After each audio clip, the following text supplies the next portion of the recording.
Chelsea Manning wrote an article in The Guardian. It's the first thing that she's written since having her sentence commuted. And she says some stuff about Obama that I want to share with you because I think it's really, really bold. Now, I'm going to tell you the perception of certain people of this when I'm done here, but let me give you some snippets of what she said. So she argues, Barack Obama left behind hints of a progressive legacy. Unfortunately, despite his faith in our system and his positive track record on many issues over the last 8 years, there have been very few permanent accomplishments. The one simple lesson to draw from President Obama's legacy: do not start off with a compromise. They won't meet you in the middle. Instead, what we need is an unapologetic progressive leader. We need someone who is unafraid to be criticized, since you will inevitably be criticized. We need someone willing to face all the vitriol, hatred, and dogged determination of those opposed to us. Our opponents will not support us, nor will they stop thwarting the march toward a just system that gives people a fighting chance to live. Our lives are at risk, especially for immigrants, Muslim people, and black people. We need to stop asking them to give us our rights.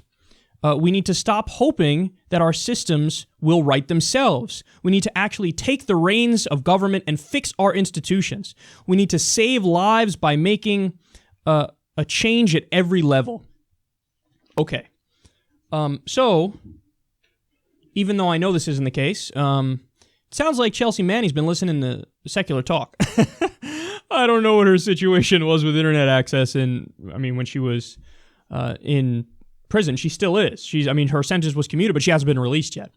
So I don't know what the deal is with that, but this is an argument that's exactly an argument that I've made many times. But to be fair, this is a common perception on the left because it's true. So what she's saying is, I love this part. The one simple lesson to draw from Obama's legacy: do not start off with a compromise. They won't meet you in the middle. Instead, what we need is an unapologetic progressive leader. So, and she brings this up in the article too, but it's the exact point I make. Look at healthcare. So what did Obama do when it came to healthcare? They started the debate from the compromise position of public option. So instead of being an actual liberal, instead of fighting for the actual progressive idea of a single-payer system, they went, okay, no, we're going to stop. We're totally super duper reasonable and stuff. So what we're going to do is our initial proposal is public option. And the Republicans went, thank you so much. So here's our position. Eat shit and die. They said, we're not going to be in favor of anything. We just want to leave our abysmal healthcare system exactly as it is. What are you, crazy? Do you see the numbers? 45,000 people die every year because they don't have access to basic healthcare. Millions upon millions, tens of millions. It was like 40 million people who were uninsured. And your solution is no solution. Because you don't care. They don't care. As long as the insurance companies are happy, they're happy. Hey, I took money from the insurance companies and Big Pharma. They seem good, so we're good. We don't need to fix anything for the people. Who gives a shit? So their position was do nothing. And the Democrats came in with public option. So a watered-down liberal idea, a center-left idea was their starting position. Well, then what happened? Well, the Republicans were like, we're still not going to do anything, so fuck off. So the Democrats went, okay, yeah, no. Let's do your idea. What? What do you mean? Your original idea. So now we're going to do an individual mandate system. An individual mandate, for those of you who don't know, a version of it was proposed by Richard Nixon, later on by Bob Dole. It was supported in the House by Newt Gingrich and Chuck Grassley and far-right Republicans.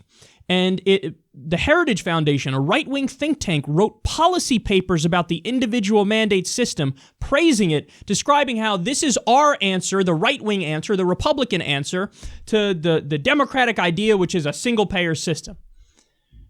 So Obama caved to the 90s Republican idea. And how many Republican votes did he get? 0. Think about that. Okay, I'm so reasonable that I'm going to do your policies.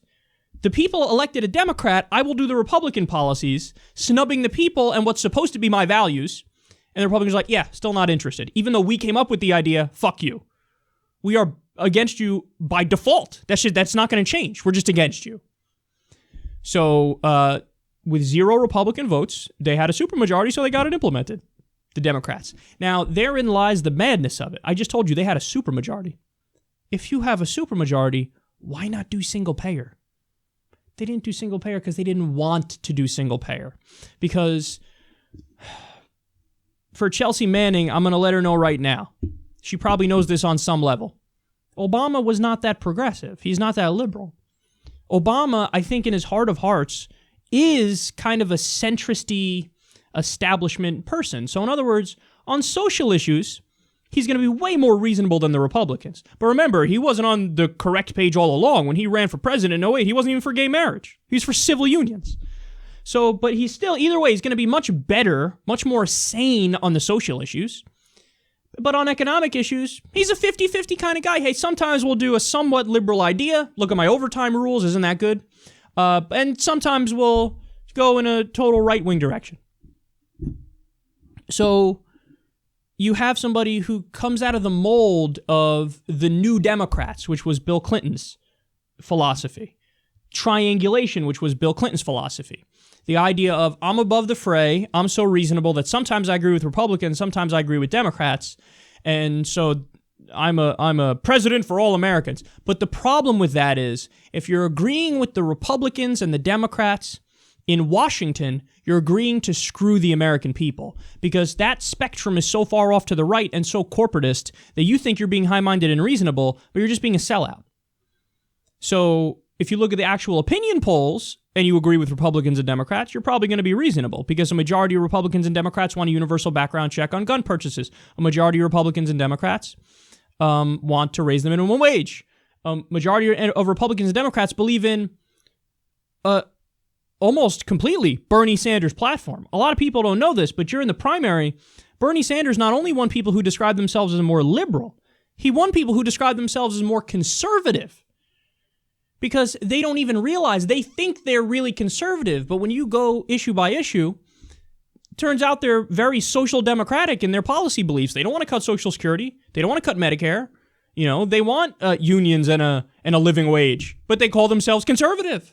So this is the problem with Obama. His high-minded, I'm above the fray approach to politics. He doesn't understand, in his disconnection from the American people living in the Washington bubble, he doesn't get that if you're agreeing with Republicans and Democrats in Washington, you're just splitting the difference between the uber sellout establishment and the somewhat sellout establishment. So this is Obama 101. Yes, he starts negotiating from the middle, because perhaps the position he actually wants is a centrist-y kind of position. That's his end goal. So I think when push comes to shove, he just doesn't agree with us as much as many people assumed he agreed with us. The hope and change stuff was a tactic, was a campaign tool to get elected.